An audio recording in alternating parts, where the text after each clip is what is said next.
Hindi sinara ng mga Iranian ang kipot ng Hormuz gamit ang mga sundalong nasa baybayin. Ang kakayahan ng mga Iranian ay nagmumula sa mga base ng misil sa ilalim ng lupa na daan-daang kilometro ang layo. Ang kasalukuyang krisis na panandalian at panggitnang panahon, kung magkakaroon ng paglala at masira ang mga asset at infrastruktura ng langis at gas, magiging permanente o napakatagal na krisis ito. Ang tunay na issue ay ang kipot ng Hormuz. Diyan hawak ng Iran si Trump. O mga kaibigan, malaking karangalan naming makasama ngayon sa panayam ang nag-iisang Profesor Morandi. Malaking karangalan namin makasama siyang muli ngayon, live mula Tehran, para maghatid ng balita sa digmaan. Profesor, kumusta po kayo? Mabuti naman ako. Maraming salamat sa pag-imbita sa akin. Laging isang karangalan. Sa tingin ko, Profesor, nakakita tayo ng hindi pa nangyayaring tugon mula sa Iran nitong nakaraang buwan. Iniulat na ngayon ng New York Times na sa kauna-unahang pagkakataon sa kasaysayan, lahat ng 13 base ng Estados Unidos ay inatake at itinuturing ng hindi magamit na yon. Ano ang opinion mo sa naging tugon ng Iran sa ngayon at kung paano nila nagawang tiisin ang pressure mula sa Estados Unidos? Para sa akin, isa sa mali ng Estados Unidos ay nananatili pa rin sa ika-20 siglo ang kanilang militar. Kaya naman, ang mga aircraft carrier at mga base na malapit sa ating mga hangganan ay malinaw na magiging napaka-vulnerable at walang silbi. Sa inaharap kung may labanan, madaling tamaan ang mga base na yon. Kaya sa tingin ko, hindi na talaga magtatagal ang Estados Unidos sa Persian Gulf para sa sarili nitong interes. At sa tingin ko, ang panahon ng mga aircraft carrier ay malapit na ring matapos. Ang problema ay hindi lang Estados Unidos. Agresyon ng Estados Unidos na isinasagawa sa utos paumanhin, sa utos ng rehimeng Israeli at ng Zionistang lobby. Pero isa rin sa mga dahilan ay ang katotohanan ng mga bansa sa rehiyon ay kumilos bilang mga proxy para sa Estados Unidos. At kaya ang Kuwait, Saudi Arabia, Qatar, ang Emirates, Bahrain, ang mga bansang ito lalo na ay nag-host ng mga base ng US. Ganon din ang Oman, ganon din ang Turkey, at ganon din ang Jordan. Pero ang mga bansang ito na nasa tabi ng baybayin, ang kanilang mga base ay lantaran talagang nagsasabuatan laban sa mga Iranian. Ginamit ang himpapawid nila para bombahin ang Iran. Ginamit ang teritoryo nila, kahit labas ng base, para magpaputok ng misil sa Iran. Kaya mula sa pananaw ng mga Iranian, ganap silang kasabwat sa pagpatay ng mga mamamayang Iranian. At dahil napakalapit nila at napaka-vulnerable nila. Kasi ang mga bansang ito ay literal na lubos na umaasa sa likas na yaman, sa langis at gas. Wala silang halimbawa ang Iran ay may malawak na agrikultura. Meron itong industrial na base. Pero ang mga bansang ito ay halos umaasa lang at napakaliit din nila. Kaya marami silang armas na binili sa Estados Unidos at Europa. Pero hindi nila nagagamit. Ang Qatar na may populasyon na 350 hanggang 400,000 ay wala ngang sapat na tao para magamit ang mga ganong klase ng armas. Ganon din ang nangyari sa Kuwait, Emirates at Bahrain. Malaking pagkakamali ito. Nagkamali ang mga Amerikano sa kalkulasyon nila. Nagkamali rin sa kalkulasyon ng rehimeng Israeli. Pero handa silang magsakripisyo ng iba para sa sarili. Ganyan lagi ang kilos nila. Magulong ekonomiya sa mundo. Walang pakialam ang rehimeng Israeli. Wala silang pakialam sa mga Indian at sa pagtaas ng presyo ng langis at gas, o sa mga Europeo, o sa mga Latino-Amerikano at iba pa. Nagkamali sila sa kalkulasyon, pero wala talaga silang pakialam sa iba. Ang mga bansa sa Persian Gulf na pumayag sa US na gamitin ang teritoryo nila para magsabuatan laban sa Iran ay matinding tinatamaan at napaka-vulnerable. May kasalanan sila tinatamaan. Sa tingin ko, minaliit ng mga Amerikano ang ginagawa ng mga Iranian. Sabi ng ilan ang mga Amerikano na, sinabi ni Trump na hindi niya inakalang mangyayari ito. Sabi naman ng iba, inasahan daw ito ng sandatahang lakas ng Amerika. Sa huli, ang malinaw ay matagal na nating sinasabi ito. Matagal na nating sinasabi na kung may pag-atake at gagamitin ang mga rehimeng ito laban sa Iran, sila ang mananagot at maaring magbayad ng pinakamataas na kapalit. Ito ay isang malaking sakuna para sa mundo. Hindi kayo mapanalo ito ng Estados Unidos. At posible rin maglunsad ang Estados Unidos na isang pag-ataking militar sa Iran. Maaring isang opensibang panlupa ngayong gabi o bukas ng gabi. Hindi natin alam. Pero dahil weekend at sarado ang mga merkado, sa tingin ko posible ito.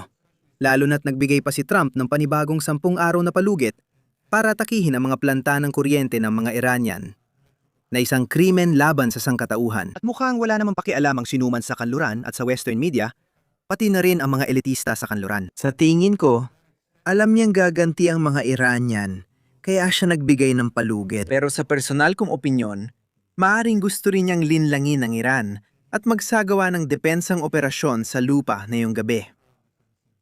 Posible lang ito. Wala talaga akong alam na sigurado. Pero ang katotohanan na 2 beses tayong nakipagnegosasyon sa rehimen ni Trump nitong nakaraang taon at sa parehong pagkakataon habang tayo ay nakikipagnegosasyon, sina Trump at Netanyahu ay nagsagawa ng blitzkrieg na pag-atake sa bansa at 2 beses naglunsad ng digmaan laban sa Iran. Sinubukang gamitin ang negosasyon para malinlang ang Iran na hindi maghanda sa digmaan. Sa tingin ko, posible talaga na ang 10 araw na palugit na ito ay may mas masasamang pakay kaysa sa unang tingin. Pero muli, ito ay purong spekulasyon lang sa aking panig. Para sa mga nanonood, naging interesante na una, binigyan ni Donald Trump ng 2 araw ang Iran. Walang tugon mula sa Iran, kaya pinalawig niya iyon hanggang 5 araw. Walang sagot ulit, tapos pinalawig niya yon hanggang 10 araw. Pero tama ka talagang mag-alala tungkol dito dahil sa huling 2 beses na nag-uusap ang Iran at Estados Unidos tungkol sa isang bagay, doon nagkaroon ng pag-atake. Gusto kong pumunta sa ice na ng card dahil ito ang naririnig natin ngayon, tulad ng ika-82 Airborne Division at mga paratrooper ay papasok na. Narinig namin ang mga usapan dito sa Estados Unidos na maaring magkaroon ng malaking pansalakay sa lupa. Gusto ko talagang malaman, posible ba talaga yon sa usaping logistika? Halimbawa, saan ide-deploy ang mga lalaking at babaeng ito? Pwede ba talagang magpadala ng tropa ang Estados Unidos? Halimbawa, saan sila maaring magtipon at saan maaring ang pasukan? Imposible bang misyon ito para sa Estados Unidos kung susubukan nilang sumalakay? Sa totoo lang, mahirap ito. Sa tingin ko, hindi nababahala ang mga Iranian. Sa totoo lang, sa tingin ko mas gusto pa nga nilang magkaroon ng pagsalakay sa lupa dahil gusto nilang maging huling digmaan na ito. Kaya gusto nilang saktan si Trump at ang rehimen ni Trump sa paraang hindi na muling mag-isip si Trump at ang pampulitikang establishmento sa Estados Unidos na atakihin ang Iran dahil nagkaroon na tayo ng digmaan 8, 9 na buwan na ang nakalipas. Iran ang may kalamangan noon. Sila ang humiling ng tigil putukan. Sa huli, tinanggap ng mga Iranian ang tigil putukan. Ngayon, mas malaki na ang puwersa natin. Nandito na ang mga Amerikano ng buong puwersa para umatake. Kaya sabi ng mga Iranian, dapat tapusin ang digmaan nang hindi na maisip ng iba na sakupin ang bansa. Kahit may nasawi at nakakatakot ang digmaan, tingin ko mas gusto pa rin ng mga Iranian ang opensibang lupa at kumpiyansang mabibigo si Trump. Sa lohistika, malino na dapat sentro ang mga Arabing rehimen na lalo pang napapatibay na kasali sila sa digmaan. Maaari ring ginagamit na naman ng Estados Unidos ang panlilinlang at malamang o posibleng nagdadala sila ng mga puwersa sa rehiyon na hindi naiuulat. Kailangan nating maghintay at tingnan. Wala. Ito ay haka-haka ko lang na maaring may mangyaring pag-atake ngayong gabi. Wala akong impormasyon o koneksyon sa militar. Sa tingin ko, base sa kasaysayan, posible ito. Pag-usapan natin ang halaga ng Heart Island. Ayon sa datos, halos 70% ng lanis na ina-export ng Iran ay galing dito. Isa itong isla na nagsisilbing lugar kung saan nilalagay ang lahat ng lanis sa mga tangke. Dito ito ginagawa. Kaya ang teora dito sa Estados Unidos ay kung mailalagay ng Estados Unidos, kung mailalagay natin ang ating mga tropa na Marine Corps doon at makuha ang islang iyon, sa madaling salita, mahihiwalay natin ang Iran. Tapos na ang digmaan. Kontrolado na ng Estados Unidos ang sitwasyon. Posible ba talaga yun? Sa tingin mo, ikinababahala ba ito ng Iran kahit papaano? Tama ang sinabi mo tungkol sa isla ng Khark. Wala namang sariling langis. Diyan lang dinadala ang langis para ilipat sa mga tanker. Kung sakaling kunin ng Estados Unidos ang isla, wala namang mangyayari. Kung sige, sabihin na nating harangin nila ang pag-export ng langis ng Iran. Sa totoo lang, kaya naman nilang harangin ang pag-export ng langis ng Iran kahit mula sa labas ng Persian Gulf. Tataas pa ang presyo ng enerhiya. At kung makuha pa nila ang isla, siguradong lalala ang sitwasyon. Gaganti ang mga Iranian sa pagsira ng infrastruktura, lalo na ng langis at gas, sa kabilang panig ng Persian Gulf, kaya lalala pa ang krisis. Dahil ang nangyayari ngayon ay, sa malaking bahagi, Isang krisis na panandalian at katamtaman ng tagal. Kung magkakaroon ng paglala at masisira ang mga ari-arian at infrastruktura ng langis at gas, magiging permanente na ang krisis o isang napakatagal na krisis. Magdudulot ito ng pandaigdigang depresyong pang-ekonomiya na makakaapekto sa lahat ng tao sa buong mundo. Ikaw, ako, mga tao sa Africa, Asia, Latin America, Europa at Hilagang Amerika. Kahit saan. Ang pagkuha sa Hark Island ay walang naidudulot na kahit ano. Walang makabuluhan sa ganung gawain. Pero sa tingin ko, kumpiyansa ang mga Iranian na protektado nang mabuti ang lahat ng isla nila. Ang pag-atake sa alinman dito ay magdudulot ng malaking problema sa Estados Unidos na wala rin silang mapapala. Kahit makuha nila ang ilang isla, mananatiling sarado ng Iran ang Strait of Hormuz. Hindi sinasara ng mga Iranian ang Strait of Hormuz gamit ang mga sundalong nakaabang sa tabing dagat. Ang kakayahan ng Iran ay nagmumula sa mga underground missile base na daan-daang kilometro ang layo mula sa Persian Gulf. At may access ang Iran sa buong Persian Gulf at Dagat Oman. Kaya nilang maglunsad ng missile at drone kahit saan at tamaan ang mga tanker pati na ang mga pasilidad ng langis at gas. Ang pagsakop na ilang isla ay lalo lang magpapalala ng sitwasyon at magdudulot ito ng pagkawala ng mga sundalo ng rehimen ni Trump. Wala itong saysay para sa akin. Pero si Trump ay isang sugarol at sa tingin ko, lalo na siyang nagiging desperado. Tiyak na tiyak. Sa tingin ko, kapansin-pansin ito dahil malinaw na sinusubukan ni Trump na ipakita ng Estados Unidos ang may kalamangan at nananalo sa labang ito. Sinabi niya na winasak na natin ang Iran at wala nang magagawa ang Iran tungkol doon. Pero tulad ng sabi mo, sarado pa rin ang Strait of Hormuz. Patuloy ding inaatake ng misil ang Israel na yon. Patuloy nating nakikita ang kawalang tatag sa rehiyon. Sa tingin mo, ano pa ang pwede niyang gawin mula rito pagdating sa kanyang estratehiya? Ibig sabihin, malinaw na isa sa mga opsyon ay ang paglusob sa lupa. Ano pa ang mga opsyon na inihahanda ngayon ng Iran? At muli sa hinaharap. 3 bagay lang naisip ko. Una, mag-escalate siya at magkakaroon ng paglusob sa lupa. Mas pinapalala nito ang sitwasyon dahil sisirain ng Iran ang mga infrastruktura sa kabila ng Persian Gulf. Pagkatapos nito, titigil ang kalakalan ng langis, gas, petrochemicals at fertilizers mula sa rehiyong ito sa mga darating na taon. Sa tingin ko, malaki ang magiging epekto nito sa pandaigdigang at US ekonomiya. Pangalawa, ipagpapatuloy niya ang ginagawa niya ngayon. At magsagawa ng mga pag-atake, marahil magsagawa ng ilang mabibigat na airstrike laban sa Iran. Palakasin ang kampanya ng ilang araw kung makakapagdala sila ng mas maraming bala. Pero magdudulot lang yon ng lalo pang paglala ng krisis dahil hindi makakadaan ng langis at gas sa Strait of Hormuz. Kaya pa rin niya magbomba. Pero ang totoong problema ay ang Strait of Hormuz kung saan hawak na hawak ng Iran si Trump. At ang pangatlo ay gawin niya ang ginawa niya sa Yemen, ideklara ang tagumpay at umalis. Kahit na nabigo siya sa Yemen, pwede siyang mamurong sa usapin ng Iran. Pero hindi pa rin ito masasolusyonan ng problema dahil sabi ng Iran, hindi na kami babalik sa dating status quo. At babaguhin ng Iran ang mga ugnayan pampulitika na umiiral sa rehiyon ng Persian Gulf. Dahil hindi na nito papayagan ang mga maliliit na diktadurya ng pamilyang Arabo na maging mga lansaran ng mga pag-atake laban sa Iran. Hihingi ng Iran ng bayad pinsala mula sa kanila. Kaya walang madaling paraan para makalabas dito. Lahat ng ito sa tingin ko ay hahantong sa kahihiyan at pagbagsak ni Trump. Kung magsimula ng ground invasion at maraming casualty sa hanay ng Estados Unidos, sigurado magiging hindi popular ito sa Estados Unidos. Sa tingin ko, sa usaping geopolitical, nakikita na natin na si Donald Trump, alam mo na halimbawa, si Donald Trump at ang mga Republikano ay natatalo na sa maraming kampanya para muling mahalal sa mga lokal na eleksyon.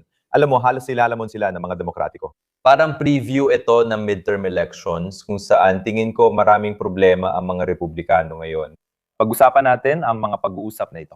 Maraming haka-haka na halimbawa ang Iran at Estados Unidos ay posibleng magkita para pag-usapan ang isa pang tigil putukan. Naniniwala akong sinasabing nagaganap ang mga pag-uusap na yon sa Pakistan. Anong iyong opinyon tungkol doon? Meron ka bang anumang balita na maari ibahagi sa amin tungkol doon? Isinasalang-alang pa ba ito ngayon ng pamahalaan ng Iran, lalo na ang mga naunang usapan sa tigil putukan ay nauwi lang sa mas maraming aksyong militar? Akala ba ng mga Iranian na hindi ito mangyayari? Sa tingin mo ba magkikita at mag-uusap ang mga Iranian at Amerikano tungkol sa tigil putukan? Nagkaroon tayo ng JCPOA, ngunit hindi ito tuluyang ipinatupad ni Obama at madalas niya pang nilabag. Tapos, pinawalang bisa naman ito ni Trump.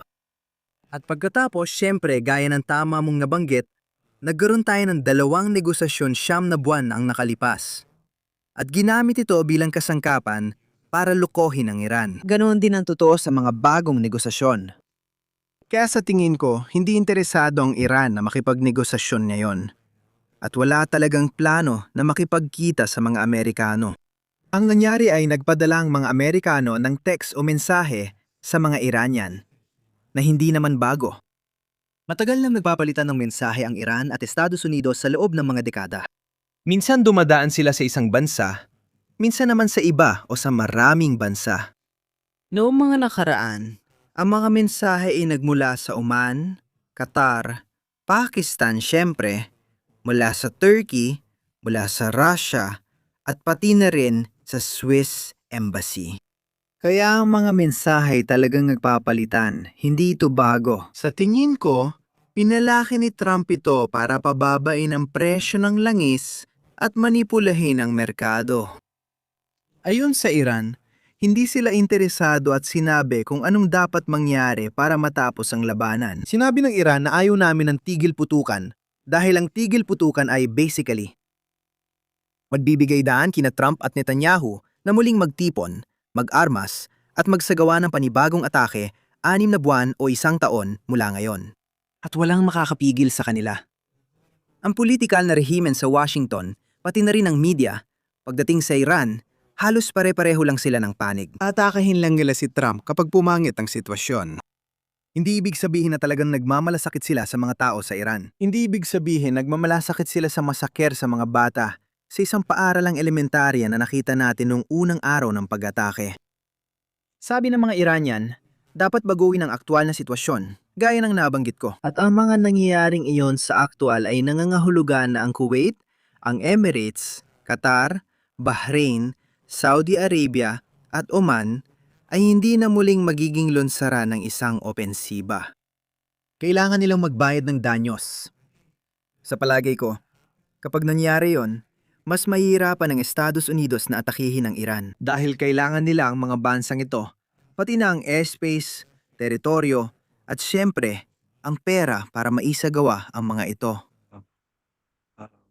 Mga gawa na karahasan. Gusto ko ipaliwanag mo sa mga tagapanood kung ano ang hinihingi ng mga Iranian ngayon.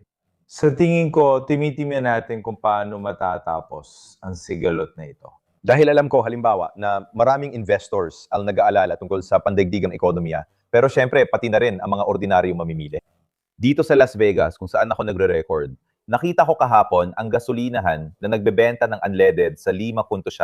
Kada litro, halos 1 buwan na ang nakalipas. 1.4 na po lang ito. Ibig ko sabihin, maaga pa tayo sa sigalot na ito, pero tumaas na agad ang presyo ng gasolina sa ganitong antas. Kung tulad ng sinabi mo, may mangyari sa Carg Island o mananatiling sarado ang kipot ng 1 pang buwan, siguradong malaki ang epekto nito sa pandaigdigang ekonomiya na hindi pa gaano napapansin ng mga namumuhunan. Tinukoy mo rin ang manipulasyon sa merkado. Ito ang klase ng bagay na si Donald Trump ay lalabas sa air at magsasabi ng parang, sige, nakikipag-usap kami sa Iran ngayon. Malapit nang matapos ang sigalot at tumataas ang stock market ng 1 o 2%, agad namang bumabagsak ang presyo ng langis ng 10%. Kaya tiyak na may manipulasyon sa merkado. At saka, maraming tao dito ang gumagawa rin ng insider trading.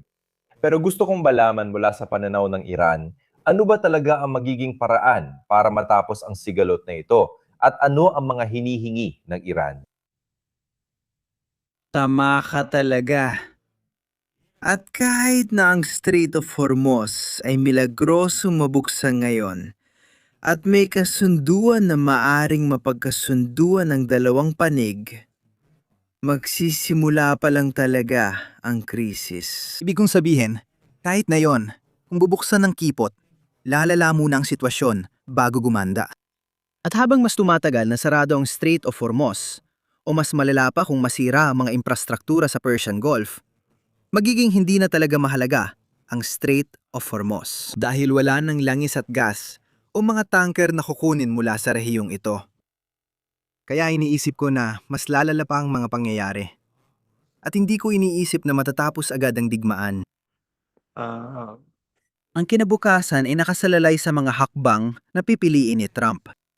At hindi ito ang sitwasyon na gusto ng mga Iranian. Hindi ginusto ng mga Iranian ang digmaan. Sila ang biktima ng agresyong ito. Hindi para sa interes ng Estados Unidos ang digmaang ito. Tulad ng itinuro ni Joe Kent sa kanyang liham ng pagbibitiw at sa mga sumunod niyang panayam. Sa tingin ko ay isang bagay ito na ikaw at ako at marami sa iyong mga manonood, sigurado ako, kung hindi man lahat, ay alam na natin ito noon pa man na ang Iran ay hindi isang banta. Hindi gumagawa ng sandatang nuklear ang Iran. At mas mahalaga, ang digmaang ito ay dulot ng Zionistang lobby at ng rehimeng Israeli. Kaya ang mga Amerikano ay nagsasakripisyo para sa rehimeng apartheid na ito. At lalo pang dadami ang mga sakripisyo. Sa tingin ko, magdudulot ito ng malaking problema sa Estados Unidos at sa bawat bansa sa planetang ito. Dahil lalo nitong palalalain ang kahirapan. Magiging sanhi ito ng pagsasara ng mga pabrika at negosyo at lalo pang mapapahirap sa mga tao. Oo, yung mga nagmamayari ng industriya ng langis sa Estados Unidos ay kikita ng napakalaking pera. Pero wala namang pakinabang yon sa mga karaniwang mamimili sa Estados Unidos o kahit saan pa sa mundo. Kaya hindi ako optimistiko. Sa tingin ko, at maaring mali ako, malamang na ang Estados Unidos ang magpapalala ng sitwasyon bago pa mangyari ang iba. Wala akong duda na magpapatuloy ang Iran. Malakas ang suporta ng mga Iranian sa sandatahang lakas, estado, konstitusyon at kanilang pinano. Nakita natin yan sa mga pagtitipon sa buong bansa gabi-gabi at sa maraming araw. Sa ilalim ng putok ng mga misil at mga airstrike, nasaksihan ko mismo ang isa sa isang rally sa Tehran.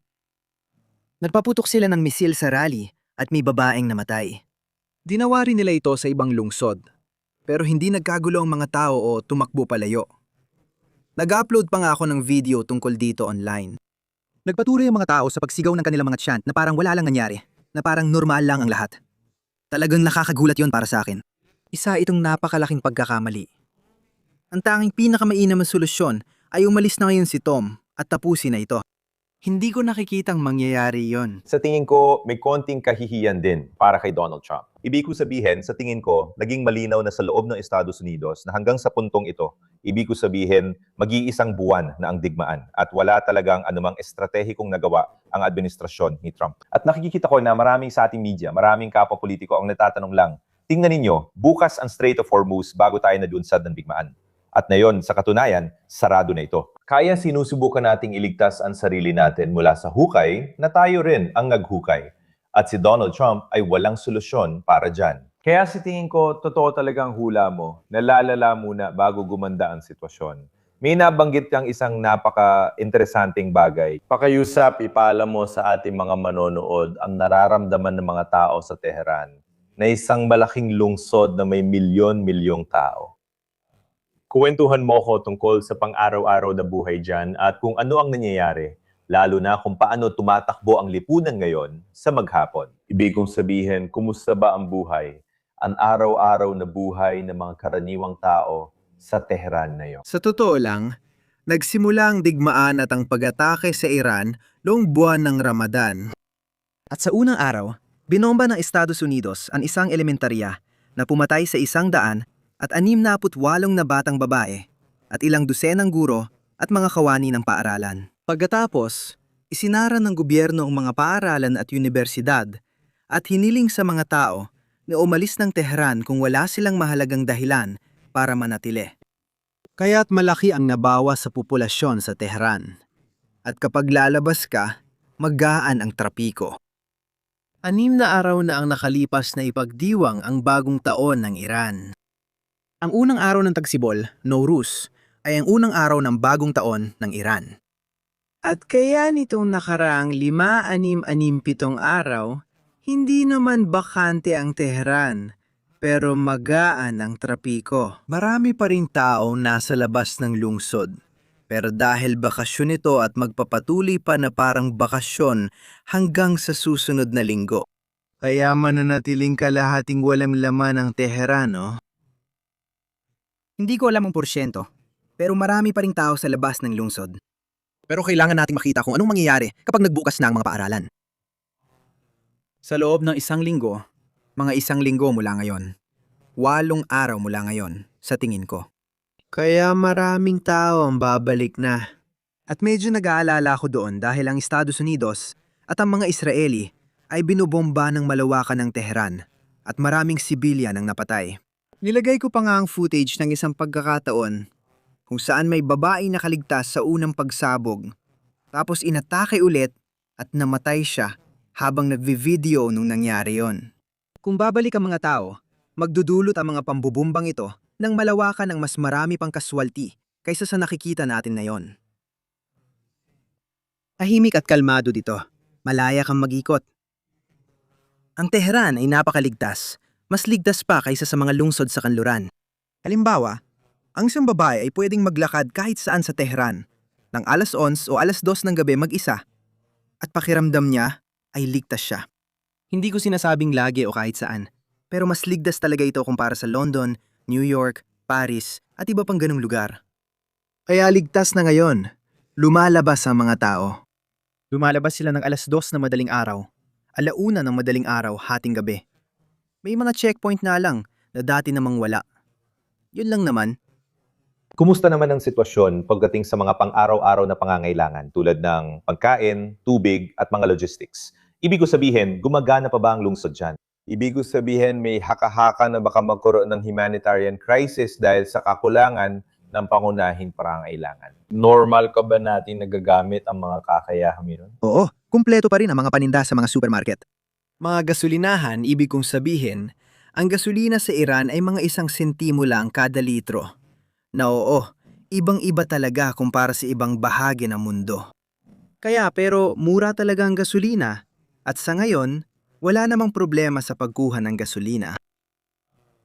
Oo, kaya sa aspetong yon, normal lang ang mga bagay-bagay. Siyempre, kung simula ni Trump na isakatuparan ang banta niyang gumawa ng mga krimen laban sa sangkatauhan at magsimulang umatake sa mga planta ng kuryente at mga ganong bagay, malinaw na magbabago ang sitwasyon at magiging mas mahirap. Pero sa ngayon, kung pupunta ka sa Tehran at hindi mo maririnig ang tunog ng mga eroplanong bumubomba sa mga kapitbahayan. Mga ganong bagay, mararamdaman nung nasa isang ordinaryong lungsod ka. Pero yan ang Tehran. Maraming tao mula Tehran ang lumipat sa ibang lungsod ngayong bagong taon, kaya naging mas masikip ang mga ito. Ilan sa mga lungsod na matindi ng binobomba ng mga Amerikano at ng rehimeng Israeli, kabilang ang mga sibilyang target, ay ang mismo mga lungsod na ito. Kaya masisikip sila ngayon. Mas mato sila kaysa karaniwan at tinatarget sila. Iyan ang susunod kong tanong. Ibig ko sabihin, sa ibang lungsod sa Iran, gaano kalawak ang pag-atake ng Israel at Estados Unidos? Tinitingnan ba natin ang buong bansa, mga lungsod sa bawat reyon? Lahat mas sila ay inaatake? Nakatutok lang ba ang Estados Unidos at Israel sa ilang lungsod? May mga lungsod bang di pa tinatamaan, gaya sa Iran? O ito ba ay isang pag-atake sa buong bansa? Dahil sa mga missile at drone ng Iran, ang US at ang mga kaalyado nitong Israeli, mga kaalyado ng rehimeng Israeli, kailangan nilang ilagay ang kanilang mga eroplano sa napakalayong base. Kaya kapag lumilipad ang kanilang mga eroplano papuntang Iran, lahat ng mga ito ay kailangang mag-refuel. At pagkatapos ay magre-refuel ulit sila pabalik. Siyempre, nagdudulot ito ng problema para sa mga eroplano mismo, mahahabang biyahe at iba pa. Pero bukod pa doon, nababawasan din ang bilang ng airstrikes na kaya nilang gawin dahil sa sobrang layo ng biyahe. At mas pinapahirap din ito para sa mga eroplano na makapasok ng malalim sa loob ng Iran dahil maubusan sila ng gasolina. Kaya naman, ang silangang bahagi ng bansa ay halos hindi naapektuhan. Walang epekto sa hilagang silangan ng bansa. At Ang ibang mga lungsod ay nawasak. Ibig kong sabihin, hindi naman tuluyang nawasak, pero may mga infrastrukturang nasira. Binomba nila ang mga baryo, katulad ng pagpapaputok nila ng missile sa isang maliit na baryo sa medyo malayang lugar at pumatay ng mga tao roon nang walang malinaw na dahilan. Nakakagulat na sinasabi mong di halos naapektuhan ang silangan at hilagang silangan dahil sa layo ng mga lugar na yon. Maraming tao sa Kaluran ang di alam kung gaano kalaki ang Iran. Sa pagkakaalam ko, 4 na beses itong mas malaki sa Iraq at isa itong napakalaking bansa. Kaya naman talagang may sense na may mga limitasyon pagdating sa mga misil at malaking bagay talaga ang issue ng refueling dito. Muli, parang patapos na tayo sa oras natin. Gusto ko lang talaga igalang ang oras mo. Kaya maraming salamat talaga. Mula sa pananaw ng pamunuan ng Iran, nakita natin na ang kataas-taasang pinuno ay na-assassinate agad sa simula pa lang ng digmaan. Ang kanyang anak na lalaki ang ngayon ay namumuno. At ano ang saloobin ng publiko tungkol sa pamunuan ng Iran at sa mga pinagdadaanan ng bansa ngayon? Sa tingin ko, mahirap intindihin ang sitwasyon dahil sa kanluran may naririnig tayong mga bagay tulad ng karanasan ko sa debate laban sa dating embahador ng US na nagsabing wala raw leader ang Iran ngayon. Nasisiyahan kami dahil posibleng magkaroon ng bagong pamahalaan, marahil demokrasya at maaaring makaboto ang mga Iranian para sa leader sa hinaharap. Sinabi ko sa dating embahador na ang anak ng kataas-taasang leader na ang namumuno ngayon at siguradong may leader sa Iran. Buo pa rin ang rehimen dahil patuloy itong sumusulong. Sarado ang Strait of Hormuz. Ano ang tingin ng publiko sa kamahalaan at pamumuno ng Iran ngayon? Maraming sumusuporta at makikita mo ito sa mga kalsada. Nakikita mo ang mga tao, kahit yung ilang dati ay tutol. Nagbago na ang kanilang pananaw. Dahil maraming kabataan, mga 18 o 19 na taong gulang, ay naiimpluwensyahan ng mga naratibo at propaganda mula sa kanluran. Ilan sa kanila ay sumali noon sa mararahas na kaguluhan. Pero ngayon, nakikita nilang binobomba ang mga paaralan at hindi humihingi ng paumanhin ang Estados Unidos. Nakikita nilang binobomba ang mga ambulansya. Nakikita nilang binobomba ang mga ospital. Nakikita nilang binobomba ang mga komunidad. Kaya nagbago na ang pananaw sa mundo, kahit ng minoryang ito ng mga tao. Laging ipinapakita ng mga survey na mataas ang lehitimasyon mula sa publiko ng Islamikong Republika. Kahit ang survey ng mga respetadong kanluraning institusyon tulad ng Universidad ng Maryland ay palaging nagpapakita nito. Ngayon, lumitaw na ang popular na lehitimasyon. Hindi nila maintindihan sa kanluran na may konstitusyon at checks and balances kami sa Iran. Pinili ng halal na lupa ng bagong leader. Direktang inihahalal ang presidente. Direktang inihahalal ang mga miyembro ng parlamento. Ang mga miyembro ng konseho, mga miyembro ng sangguniang panlungsod, ay lahat direktang inihahalal. At ang mismong katotohanan na wala tayong leader ng isang linggo. Siyempre, sa linggong yon, ayon sa konstitusyon, may 3 namumuno. Ang Pangulo, isang kinatawan ng konseho ng tagapang-alaga, at ang pinuno ng hudikatura. Pero ang mismong katotohanan na sa gitna ng digmaan at pagkatapos ng pagpatay at pagkamartir ng leader, nanatiling buo ang bansa. At nagsimula ang mga sandatahang lakas. Gumanti ang mga ito at wala tayong kaguluhan. Walang pila o linya para sa pagkain o anumang bagay na ganoon. Sa tingin ko ay nagpapakita ng antas ng popular na lehitimasyon. Sa madaling salita, noong linggong yon, sa unang linggo, ang mga Iranian mismo ang nagpanatili ng pagkakaisa ng bansa, higit kanino man, hanggang sa makapili ng bagong leader. Para sa akin, ang problema ay nasa kanluraning propaganda at kwento. Sila rin mismo ay naniniwala rito. Marami sa propaganda ay galing sa tinatawag kong klase ng Epstein, na nagmamay-ari at kumukontrol sa media. Sila ang gumagawa ng mga kwentong ito. At ang mga kwentong yon ay nagiging dahilan kung paano nabubuo ang mga pulisya. Pag nabuo at naipatupad ang pulisya, palagi silang napapaharap sa malaking hadlang at inuulit ito. Bakit? Dahil hindi nila nauunawaan ang realidad ng Iran. Nagpapatupad sila ng mga pulisya na nakabatay sa isang katang-isip na Iran. Batay sa katang-isip na Iran na yon, dapat gumana ang mga pulisyang yon. Pero ang totoong Iran ay ibang-iba. Kaya nabigo ang digmaang ito. Kaya nabigo ang nakaraang digmaan. Kaya nabigo ang lahat ng mga parusa. Kaya nabigo ang mga armadong pag-aaklas. Dahil ang Islamikong Republika ay may suporta ng masa at dahil mayroon itong mga sopistikadong institusyon ng Estado.